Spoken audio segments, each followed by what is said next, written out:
our national thieves, who are national assets, over a period of time, have spirited away 15 trillion Kenya shillings in escrow and offshore accounts. And they're here with us and they're telling us, you know what, tighten your belts and that kind of stuff.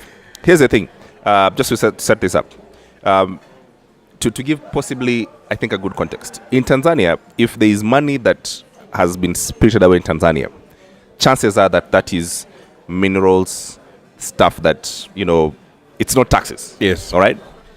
In Kenya, however, that is a deal that someone put through, taxpayers paid for it, and the money just didn't show up here, or the money came and it went to different accounts. Yep.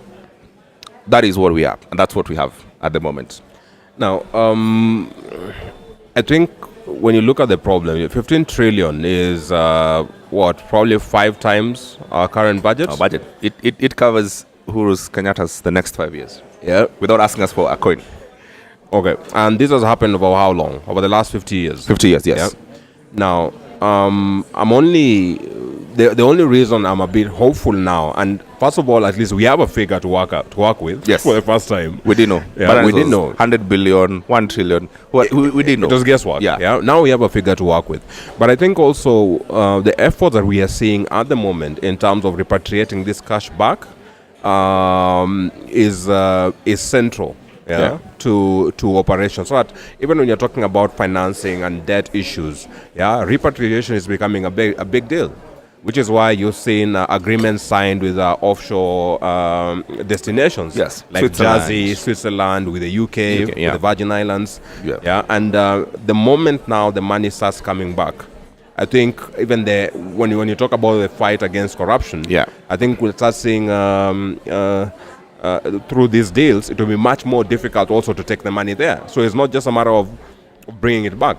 It's about stopping. It's about stopping movement of cash across borders that is not sanctioned per se. I suppose we also have to be a bit imaginative in our laws. And 2 things for me that spring out in my head are very clearly are this. That one, we must very quickly operationalize the Freedom of Information law. All right? That... MPs have refused. So that's the point. We have to be a bit imaginative, because this is the sort of the first line of defense for us to start investigating ourselves and investigating our accounts.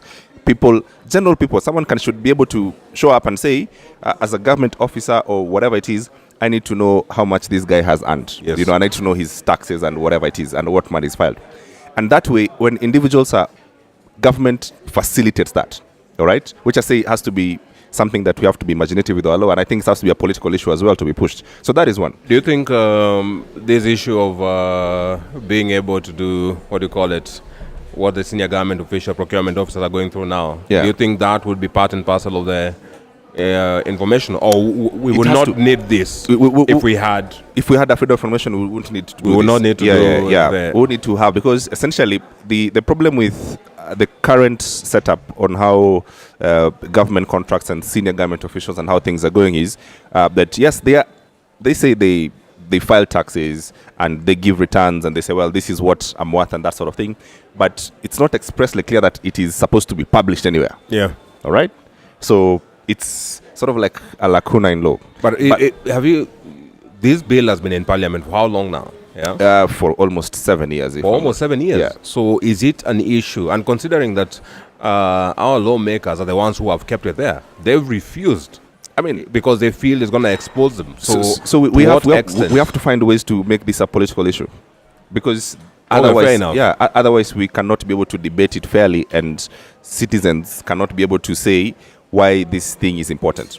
So that is one. Then secondly, on terms of law, we have to do what the Americans have, which is a law that they call of, what do they call it? Something about unexplained wealth law. All right? And basically what that means is this, that any government department or government official, the UK has a serious fraud office or whatever it is, when they look at you and say, things are not making sense, 1 + 1 is becoming 11 in this case, they're able to open it up, not as a judicial conquest, but as an investigative conquest.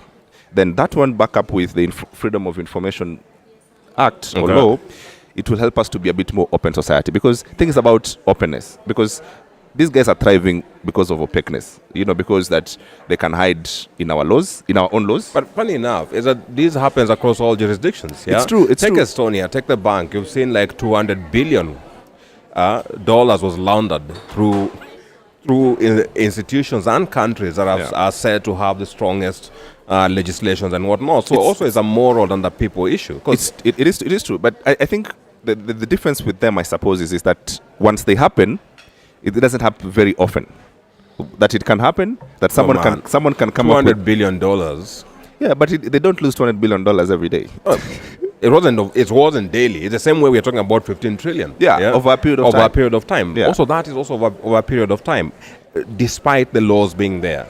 So, because even take the US, a lot of the money being laundered is coming from there. It's just lawyers who are finding and finessing their way around laws. I suspect nothing stops us from creating a society and a law that is a bit much more open to stop the theft.